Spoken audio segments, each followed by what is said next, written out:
UPSC optional paper में geography जिन छात्रों का होगा उनके लिए हमने एक विशेष पैकेज लेकर के आया हुआ है।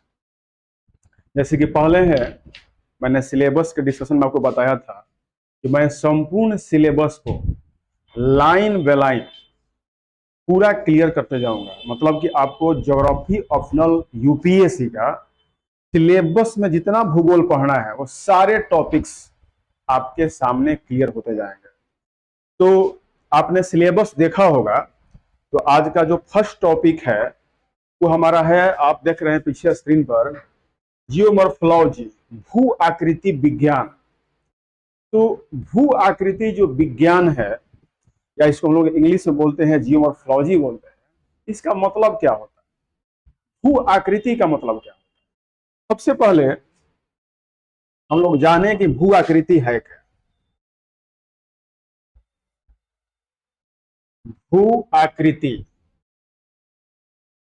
आपने इसमें दो शब्द देखा, एक पहला देखा भू और दूसरा देखा आकृति। भू का मतलब होता है जियो माने पृथ्वी, और मॉर्फोलॉजी का मतलब होगा आकृति। मतलब हुआ कि पृथ्वी के सतह पर, पृथ्वी के सतह पर दिखने वाली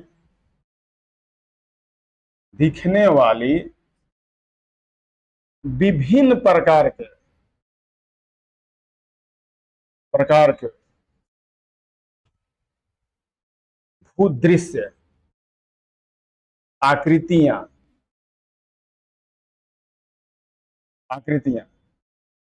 इस बात को समझने के लिए आपको एक बात और समझना होगा कि पृथ्वी पर कितने प्रकार के ऊंचावच होते हैं, उसी में से हमको पढ़ना है भू आकृति। अगर आप पृथ्वी पर देखते हैं तो सबसे बड़ी आकृति क्या है, महाद्वीप और महासागर। तो सबसे पहले हम जानेंगे कि कितने प्रकार के लैंडस्केप होते हैं, कितने प्रकार के भूदृश्य होते हैं। तो सबसे पहले अगर हम लोग बात करें तो सबसे पहले होता है जो प्रथम प्रकार के ऊंचावत होते हैं, प्रथम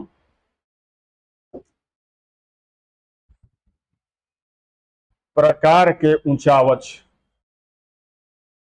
प्रथम प्रकार के ऊंचावच। मतलब कि यह भी अगर आप पृथ्वी के ऊपरी भाग में चले जाएं, वायुमंडल में चले जाएं, जहाज से देखें, तो हमारा महाद्वीप और महासागर भी एक आकृति के समान ही दिखाई पड़ेगा। तो सबसे जो प्रथम प्रकार के ऊंचावच होते हैं वो होता है महाद्वीप, और दूसरा होता है महासागर। महासागर यह भी एक प्रकार से हमारा भूदृश्य, भू आकृति है। मतलब कि पृथ्वी की आकृति है महाद्वीप और महासागर, जिसे प्रथम श्रेणी के ऊंचावच में रखा गया है। इसके बाद जो दूसरे प्रकार के ऊंचावच हैं, तो इनके बारे में जानिए कि दूसरा प्रकार का ऊंचावच क्या है। अब हम लोग बात करते हैं कि महाद्वीप और महासागरों पर बने विभिन्न प्रकार के आकृतियां। जैसे देखिए, पर्वत, पठार, मैदान, झील, समुद्र, महासागर नहीं समुद्र, नदियां, ये सब क्या है, ये तब बने जब प्रथम प्रकार के ऊंचावच बन गए। पहले किसका निर्माण हुआ, महाद्वीप का, महासागर का। लेकिन महाद्वीप और महासागर बनने के बाद ही महाद्वीपों पर पर्वत बने होंगे, पठार बने होंगे, मैदान बने होंगे, झील बने होंगे, समुद्री झील भी होता है। और कई समुद्र, जैसे मान लीजिए हमारा हिंद महासागर है, लेकिन लाल सागर, रेड सी क्या है, हमारा हिंद महासागर के बनने के बाद की आकृतियां हैं। उसी प्रकार नदियां, जब हमारा मैदान बन गया तो मैदानी भागों में अथवा पठारी भागों में नदियों का निर्माण होता है। तो इसे लोग क्या कहते हैं, सेकेंड टाइप का, द्वितीय प्रकार के ऊंचावच या भू आकृति। और तीसरे प्रकार का कौन होता है, फर्स्ट प्रकार में तो महाद्वीप और महासागर बन गए, जिसको हम लोग अगला यूपीएससी के टॉपिक में पढ़ेंगे कि महाद्वीप और महासागर कैसे बनते हैं, किन क्रियाओं द्वारा बने, ये टॉपिक हमारा ही है। ले और दूसरा है पर्वत, पठार, मैदान, झील, समुद्र, नदियां। इसी को सामान्यतः लोग कहते हैं भू आकृति। इसके विकास के नियंत्रक के कारक कौन होते हैं। लेकिन इसमें जो तीसरे प्रकार का ऊंचावच है, अब ये क्या होता है कि इन पर, ये सभी चीजों पर अपरदन के दूतों द्वारा, अपरदन के दूतों द्वारा जो स्थलाकृतियां बनाई जाती है उसे तृतीय प्रकार के ऊंचावच कहते हैं। जैसे मान लीजिए कि मरुस्थलीय प्रदेशों में शुष्क पवनों द्वारा हम लोग क्या बनाए जाते हैं, छत्रक शिला। छत्रक शिला, छत्रक शिला क्या है, एक तृतीय प्रकार की ऊंचावच है। पठार में क्या है, पठार बना हुआ है तो लावा मेसा, लावा मेसा, लावा बूटी, ये सब अपरदन से बनता है। मान लीजिए कि हमारा मैदान है तो मैदान पर क्या ऊंचावच बन सकता है, मैदानों पर कटान से कई आकृतियां बन सकती है। मटा जैसे हमारा बीहड़ बन सकता है तो मैदानी भागों में क्या बन जाएगा, बीहड़। ये सब क्या है, तृतीय प्रकार के। हिमानी क्या बनाती है, लटकती घाटी, लटकती घाटी, हिमगह्वर, हिमगह्वर, ये सब क्या है, ये सब तृतीय प्रकार की ऊंचावच है। मतलब कि महाद्वीप और महासागर बनने के बाद हमारे उस पर पर्वत, पठार, मैदान, झील, समुद्र, नदियां इत्यादि बने, ये होंगे द्वितीय प्रकार के। और तृतीय प्रकार में हमारा हो गया जो अपरदन के दूतों द्वारा बनाया जाता है, अपरदन के दूतों द्वारा, दूतों द्वारा तैयार किया जाता है तीसरी प्रकार के स्थलाकृतियां। ये सभी भूदृश्य है, ये सभी लैंडस्केप है। दृश्य का मतलब होता है कि जो हमको आंखों से दिखाई पड़ता है, और भू का मतलब होता है पृथ्वी। पृथ्वी पर जो भी दृश्य दिखाई पड़ता है सब क्या है, भूदृश्य है। अब हम लोग आगे आते हैं नेक्स्ट, जो हमारा यूपीएससी का सिलेबस है। तो यूपीएससी के सिलेबस में हमारा फर्स्ट टॉपिक है भू आकृति विकास के नियंत्रक के कारक। अब इसको आप देखेंगे, ये आप समझ गए। भू आकृति विकास पहला जो हमारा टॉपिक है यूपीएससी में, जो पहला टॉपिक है जियोग्राफोलॉजी में, भू आकृति विकास, भू आकृति विकास के नियंत्रक कारक, ये पहला टॉपिक है। इसमें सवाल क्या पूछ सकता है, सवाल पूछ सकता है कि भू आकृतियां क्या होती हैं, भू आकृतियों का विकास कैसे होता है, और इसके नियंत्रक के कारक कौन कौन से होते हैं। इस पर एक सवाल पूछा जा सकता है कि भू आकृति क्या है। तो मैंने पहले ही आपको चर्चा कर दिया कि भू आकृति क्या है, हमारे आंखों द्वारा जो पृथ्वी पर दृश्य दिखाई पड़ता है, प्राकृतिक दृश्य, वो सभी भू आकृतियां हैं। अब भू आकृति विकास के नियंत्रक मतलब कि आखिर ये बना कैसे, अगर बन गया तो इसमें कमी बेसी कैसे हो रही है, कौन कितना बड़ा हो रहा है, किसका अपरदन कैसे हो रहा है, कौन भाग छोटा हो रहा है, ये सारे चीज हम लोग इस पर डिस्कस करेंगे। तो सबसे पहले एक आपसे सवाल पूछा जाएगा, पहले एक सवाल को लिख सकते हैं कि भू आकृति वह दृश्य है जो पृथ्वी के तल पर, भू आकृति वह दृश्य है, भू आकृति वह दृश्य है जो पृथ्वी तल पर, जो पृथ्वी तल पर, पृथ्वी तल पर दिखाई पड़ती है, जिसके नियंत्रक के कारक, जिसके नियंत्रक के कारक कई हो सकते हैं, जिसके नियंत्रक के कारक कई हो सकते हैं। लेकिन इसके पहले थोड़ा सा हम लोग ये भी जाने कि आखिर पृथ्वी पर, एक सवाल है कि आखिर पृथ्वी पर, समझिए इसको, आखिर पृथ्वी पर भू आकृतियां क्यों बनती हैं, भू आकृतियां क्यों बनती हैं, क्यों बनती है। तो आपके माइंड में एक सवाल होगा कि जब पृथ्वी है तो आकृति बनेगा, लेकिन इसका उत्तर ये नहीं हुआ। पृथ्वी एक गर्म पिंड था और धीरे धीरे क्या हुआ, यह ठंडा हुआ। तो जब ठंडा हुआ तो पृथ्वी पर बाहरी आवरण में और अंदरूनी भागों में ठंडा होने की एक प्रवृत्ति नहीं थी। पृथ्वी के ऊपरी भाग शीघ्र ठंडा हो गया, जबकि पृथ्वी का अंदरूनी भाग अभी भी गर्म है। तो हम सभी जानते हैं कि जो भाग गर्म होता है तो वहां से ठंडे भाग की ओर संवहन धाराएं चलती हैं, अर्थात पृथ्वी के निचले भागों में, पृथ्वी के निचले भागों में जहां आज भी मैग्मा, गर्म तप्त गैस, गर्म जल, कीचड़ जितने सब मौजूद होते हैं, जो मैग्मा मौजूद होता है, तो वह पृथ्वी के बाहर की ओर निकलता है और पृथ्वी पर ज्वालामुखी जैसे और ज्वालामुखीय पर्वत जैसे भूदृश्यों का निर्माण करता है। स्वयं यह मानी जाती है कि पृथ्वी क्या है, कई प्लेटों से निर्मित है। तो जब पृथ्वी कई प्लेटों से निर्मित है तो उन प्लेटों के गतिशील होने के कारण भी विभिन्न प्रकार की आकृतियां बनती हैं। जब दो प्लेटें एक दूसरे के आमने सामने जाती हैं, हालांकि ऐसी गतियों को हम लोग प्लेट टेक्टोनिक कहते हैं, हम लोग आगे पढ़ना है, तो इनके बीच में क्या होता है, टक्कर होता है।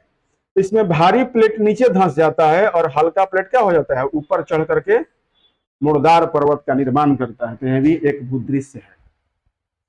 जब एक ही प्लेट जब एक ही प्लेट में खिंचाव होता है तो इसके बीच के भाग में ब्रोकन हो जाता है और यहां पर एक नवीन भूमि का क्या होता है, निर्माण होता है। तो पृथ्वी के विभिन्न प्रकार की गतियां, प्लेटों का संचलन, उसके अंदर ऊर्जा और ताप का संवहन, ये सब भूदृश्य के लिए जिम्मेवार है। साथ ही मान लीजिए कि कोई पर्वत बन गया है, कोई पर्वत या पठार या मैदान बन गया है, तो इस पर बाह्य बलों द्वारा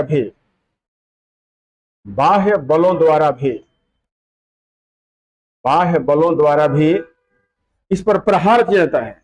तो अब क्या होगा कि जितने आप माउंटेन देख रहे हैं, तो इस माउंटेन में वर्षा द्वारा या हवाओं के द्वारा इरोजन होगा। जैसे आज का विंध्यन पर्वत और अरावली पर्वत जो घर्षित पर्वत के उदाहरण हैं, ये कभी हिमालय जैसे नवीन और ऊंचा हुआ करते थे, लेकिन बाह्य बलों द्वारा, हवाओं द्वारा या अपर्दन के दूतों द्वारा इसको लगातार काट छाट के छोटा कर दिया गया, उसके रूप में अंतर कर दिया गया। तो इसलिए क्या होता है कि नवीन भू आकृति का विकास हो गया। देखने में तो पहले पहाड़ था, नवीन बलित पर्वत था, लेकिन इस बलित पर्वत पर जब ग्लेशियर नीचे खिसकने लगे तो वो अपने अपर्दन से हिमगह्वर बना दिए, लटकती घाटी बना दिए, या कहीं तेजी से वर्षा हो गया और हवाओं का प्रभाव पड़ गया तो क्या हो गया, पर्वत छोटा हो गया, सिकुड़ गया। आज हमारा अरावली और विंध्यन इसका उदाहरण है। पठार की जहां तक बात करते हैं तो पठार धरातल से जो सीधे ऊपर उठा भाग होता है, चौरस होता है इमेज की तरह, तो इसका जब अपर्दन होता है तो लावा मेसा और लावा बूटी का निर्माण होता है। पठारों का इरोजन करके जब पठार पहले के तुलना में छोटे हो जाएंगे या बीच से कट फट जाएंगे नदियों द्वारा, या तो इसको बड़ा वाला भाग को बोलेंगे, ये हो जाएगा लावा मेसा, और ये छोटा वाला भाग हो जाएगा लावा बूटी। आपको झारखंड पहाड़ में ऐसे देखने को मिलेंगे। तो ये क्या हो गया, एक नया स्थल रूप का विकास हुआ, एक नए भू आकृति का विकास हुआ। तो इस प्रकार देखा जाए तो पृथ्वी पर जो भू आकृति के विकास के नियंत्रक के कारक हैं, उसके लिए कई कारक जिम्मेवार हैं। उन कारकों को हम लोग आगे बारी बारी हम लोग जानते हैं। तो भू आकृति विकास के नियंत्रक के कारक, भू आकृति विकास के नियंत्रक के विभिन्न कारण होते हैं, विभिन्न कारक होते हैं, या कहिए कि इन कारकों द्वारा ही इनका निर्माण किया जाता है। सबसे पहले होता है मूल चट्टाने, मूल चट्टाने या चट्टानों की बनावट, चट्टानों की बनावट। अब आप समझेंगे इस बात को कि अगर मूल चट्टानें कठोर हैं या मुलायम है या मीडियम स्तर का है, तो सबसे अधिक इरोजन या अपरदन किसका होगा? अगर हिमालय का मूल चट्टान सभी जगह मान लीजिए बहुत कठोर हो, बैसाल्टिक और ग्लासी चट्टानों से निर्मित हो, तो उस पर अपरदन क्या होगा? कम होगा। और उस पर अगर चिक्का का प्रभाव हो, चाहे सिलिका का प्रभाव हो, तो अपरदन क्या होगा? ज्यादा होगा। तो मूल चट्टानों में बनावट, मूल चट्टानों की बनावट या चट्टानों की प्रवृत्ति जो होती है वो भू आकृति को नियंत्रित करती है। तो पहला क्या हो गया? मूल चट्टानों की बनावट। अगर चट्टानें कठोर हैं, मुलायम है या सामान्य प्रवृत्ति के है, ये सभी फैक्टर्स जो होते हैं यह भू आकृति के विकास में अपना योगदान देते हैं। अगर कठोर चट्टान है तो इरोजन अपतन क्या होगा? धीमे धीमे होगा। तो इसमें नई भू आकृतियों के विकास धीमे धीमे होगा। लेकिन मुलायम चट्टानें क्या होंगे?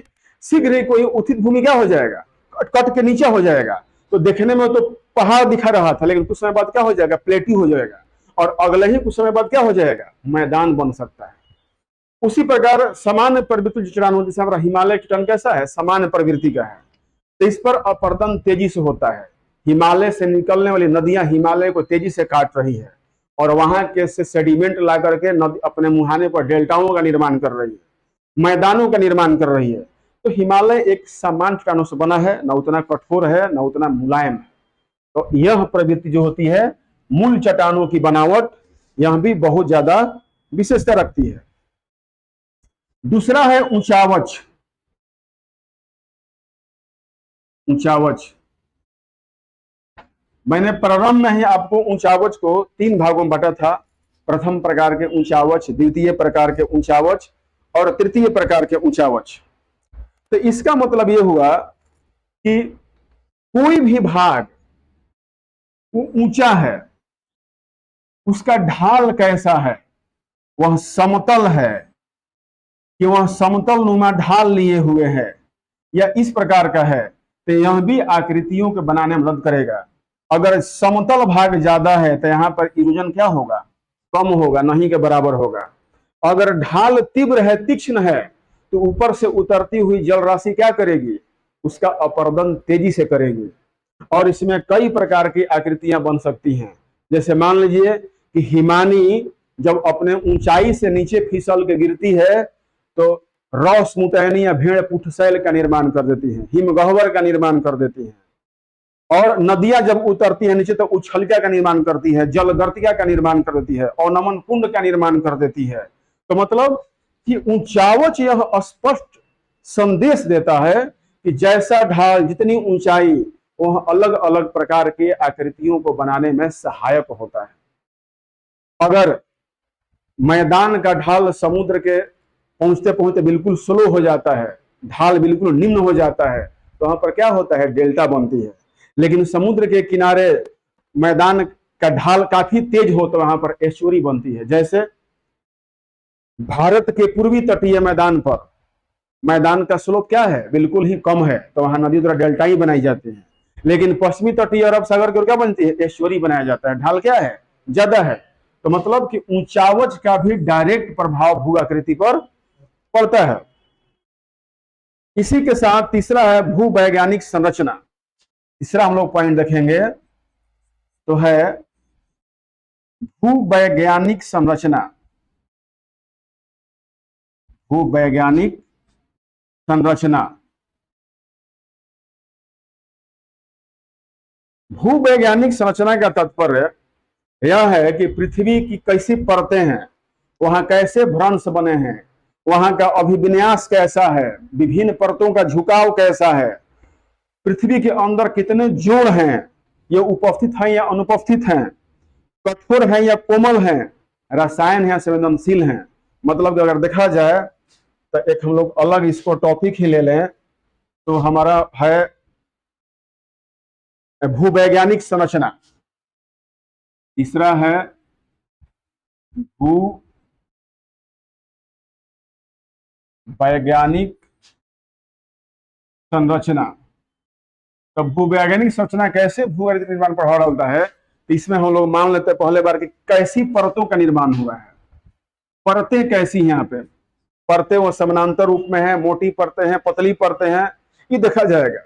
यहाँ पर भ्रंश कैसा बना है, किस प्रकार का भ्रंश है, दरार है कि दरार विहीन है, दरार चौड़ी है लंबी है, ये भी देखा जाएगा। अभिविन्यास कैसा है उसका, इसके बाद कौन सा क्रम है अभिन्यास में हम लोग देखेंगे।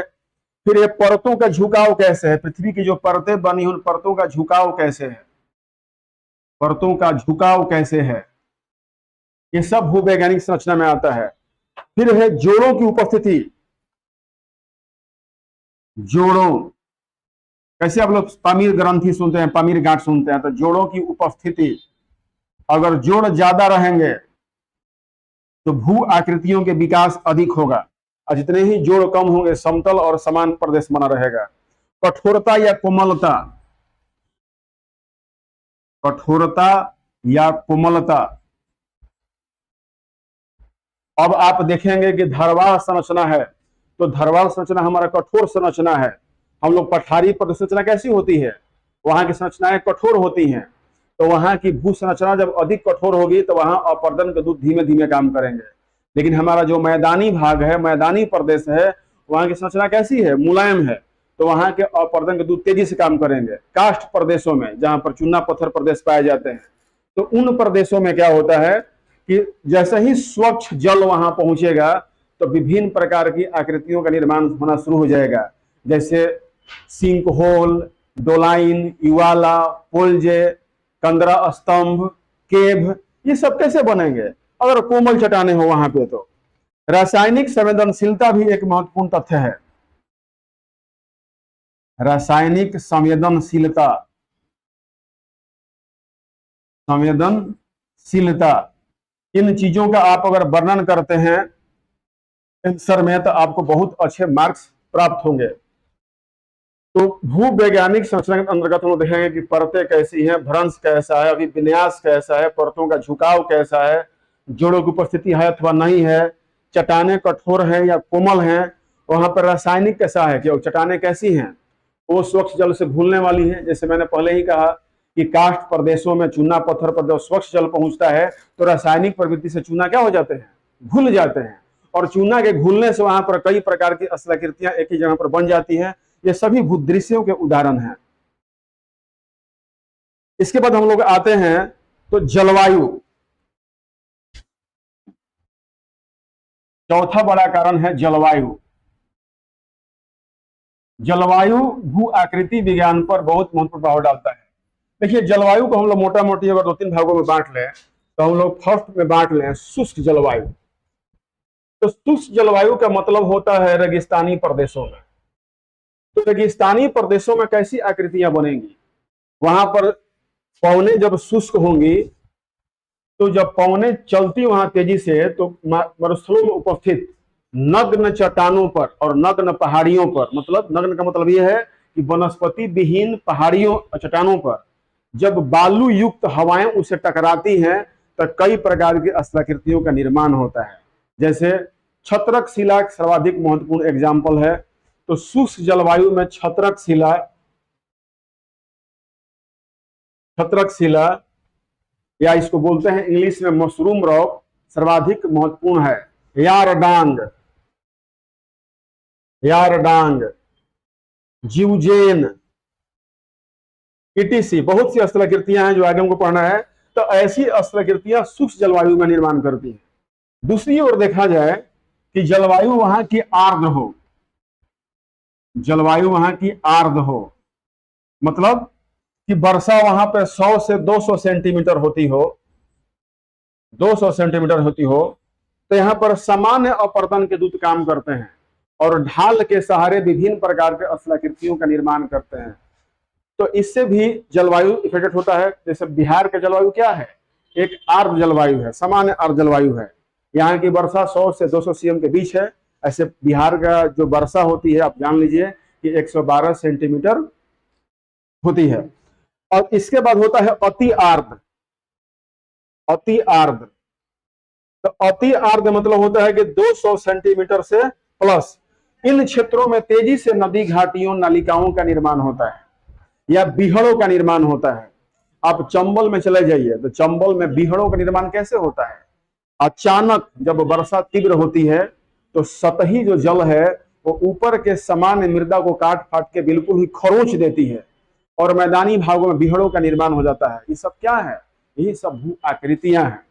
तो जलवायु का भी हमारे भू आकृति पर बहुत बड़ा प्रभाव पड़ता है। और जलवायु अगर आर्द्र है, अतिआर्द्र है, और जलवायु को हम लोग और देखें तो जलवायु क्या है? बिल्कुल ही ठंडी है या ध्रुवीय जलवायु है। ध्रुवीय जलवायु है। तो ध्रुवीय जलवायु में भी अलग अलग प्रकार की स्थलाकृतियों का निर्माण होता है। यह ध्रुवीय प्रदेशों में या अति उच्च पर्वतीय प्रदेशों में ऊंचाई पर बर्फ पड़ती है।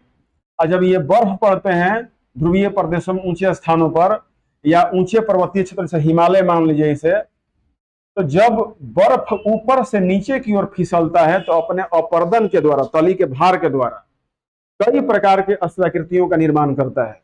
जैसे एक सबसे बड़ी बात है यू आकार की घाटी। तो यू आकार की घाटी ध्रुवीय प्रदेशों या ऊंचे पर्वतीय प्रदेशों में जहां पर बर्फ ऊपर से नीचे फिसलता है वहां इसका निर्माण करती है। यह भी एक महत्वपूर्ण भूदृश्य है। लटकती घाटी, हिमगह्वर, ये सारे ऐसे, जैसे मान लीजिए लटकती घाटी,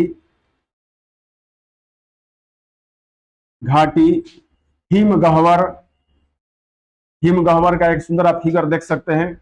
जैसे यह पहाड़ी है तो पहाड़ी के इस भाग में एक ऐसा भाग बन जाता है कि जिसमें पर्वतारोही आराम करते हैं, यही हमारा हिमगह्वर है। तो इस तरह से विभिन्न प्रकार की जो स्थलाकृतियां हैं वो अलग अलग जलवायु प्रदेशों में निर्मित होती हैं और भू दृश्य और भू आकृति बनाने में सहायक होती हैं। इसके बाद हम लोग आते हैं बहिर्जात एजेंट, जिसको हम लोग बाह्य बल भी बोल सकते हैं।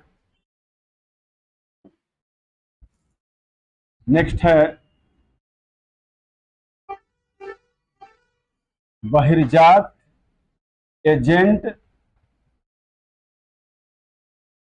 तो बहिर्जात एजेंट का मतलब होता है कि पृथ्वी के बाहरी भागों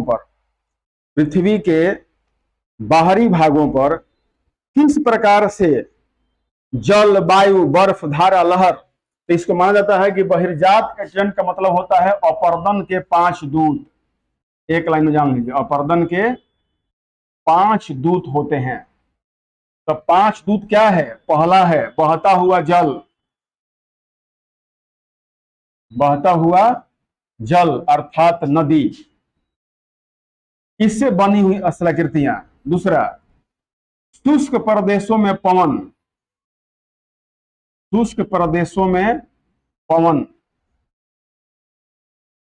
तीसरा, ध्रुवीय या ऊंचे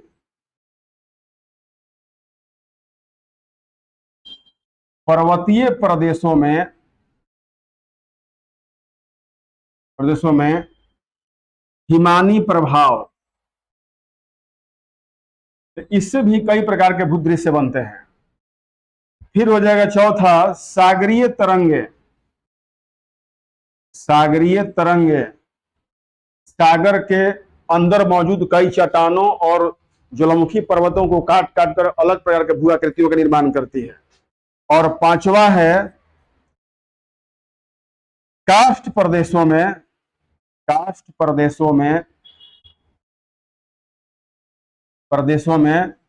स्वच्छ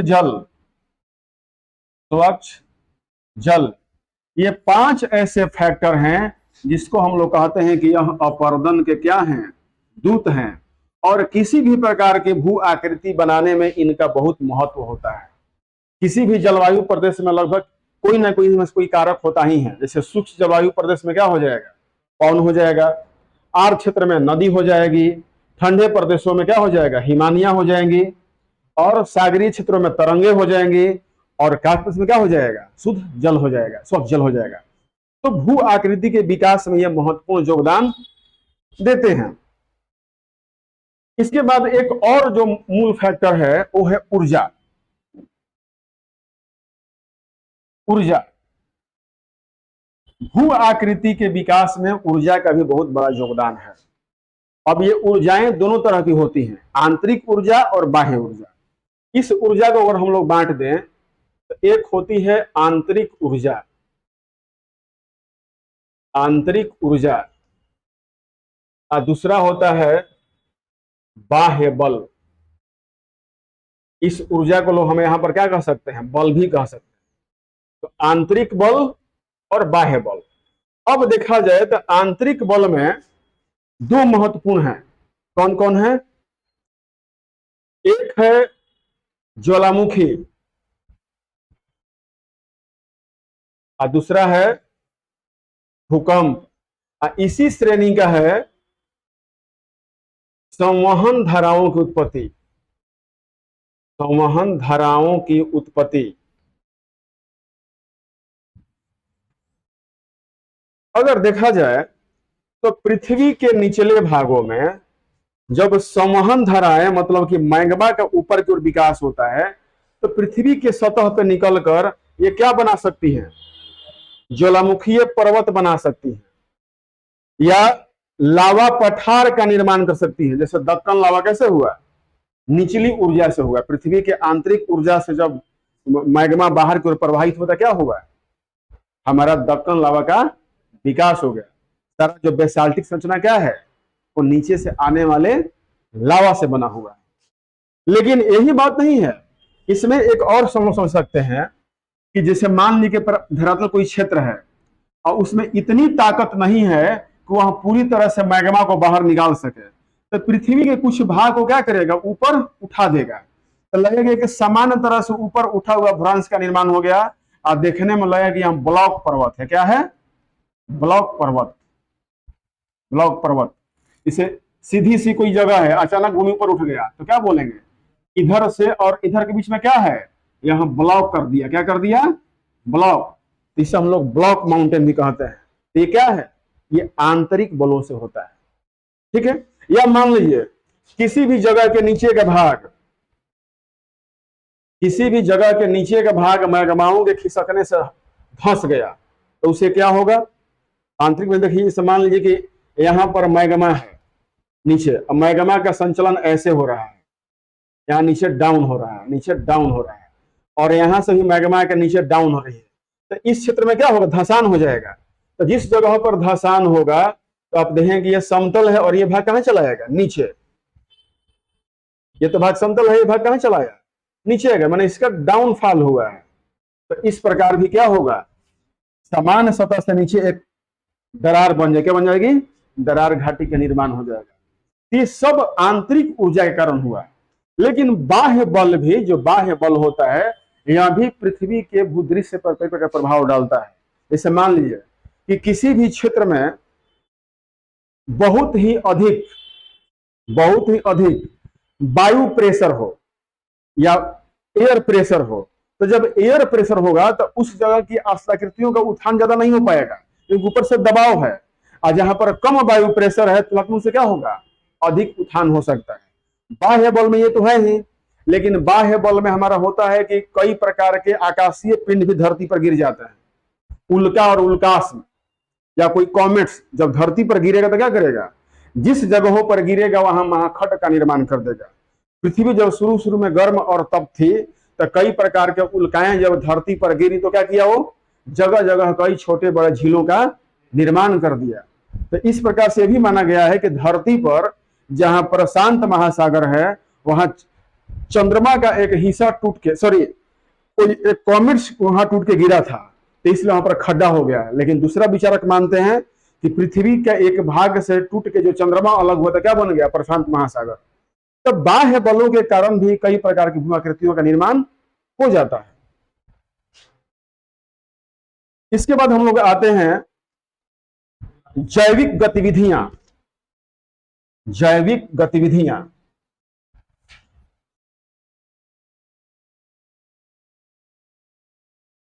जैविक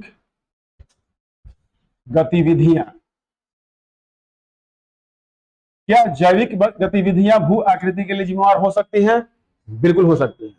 अब जैविक गतिविधि क्या है? जैसे मान लीजिए कि कोई माउंटेन है या स्लोप वाला भाग है और यहाँ पर बहुत अधिक वनस्पति लगा हुआ है। क्या लगा हुआ है? वनस्पति का आवरण यहाँ पर हुआ है, आवरण है। तो इस प्रदेशों में नए भूदृश्य कम बनेंगे और अपरदन क्या होगा?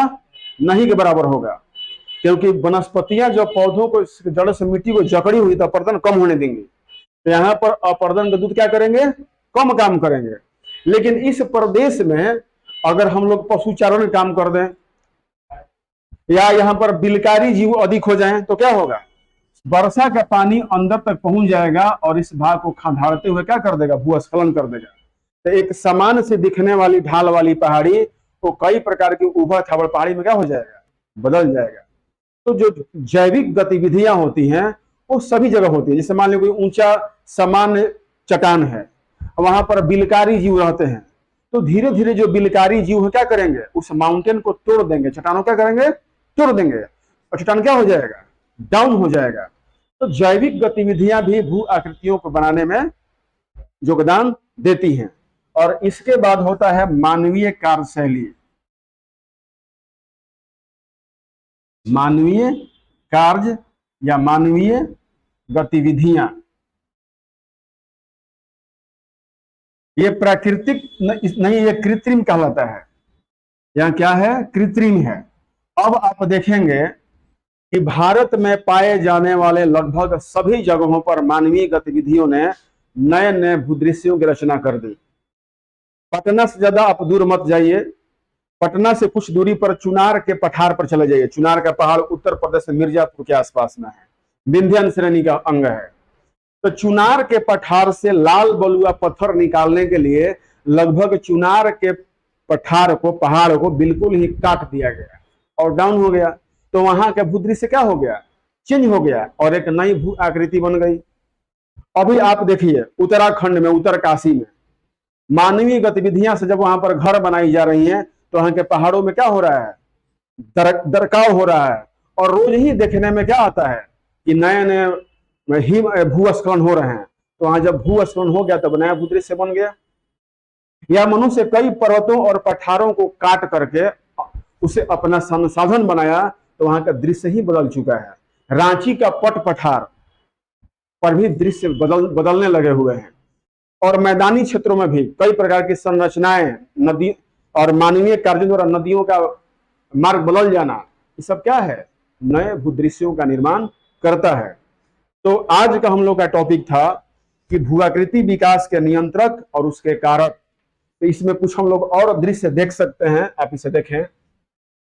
देखिए आपके सामने जो बोर्ड पर दिख रहा है कि कहीं आपको वोल्केनो दिख रहा है, कहीं पर आपको घाटी दिख रही है, आपको मैदान दिख रहा है, पहाड़ी दिख रही है, माउंटेन्स दिख रहे हैं, ग्लेशियर दिख रहा है, पीक दिख रहा है और वाटरफॉल दिख रहा है, झील दिख रही है, आपको नदियां दिख रही हैं, रिवर बेसिन दिख रहा है। रिवर बेसिन, हम लोग पटना के गंगा नदी घाटी में निवास करते हैं, रिवर बेसिन दिख रहे हैं, ट्रिब्यूटरी दिख रही है, बे माने खाड़ी दिख रहा है, ये गल्फ भी दिख रहा है, बीच दिख रहा है।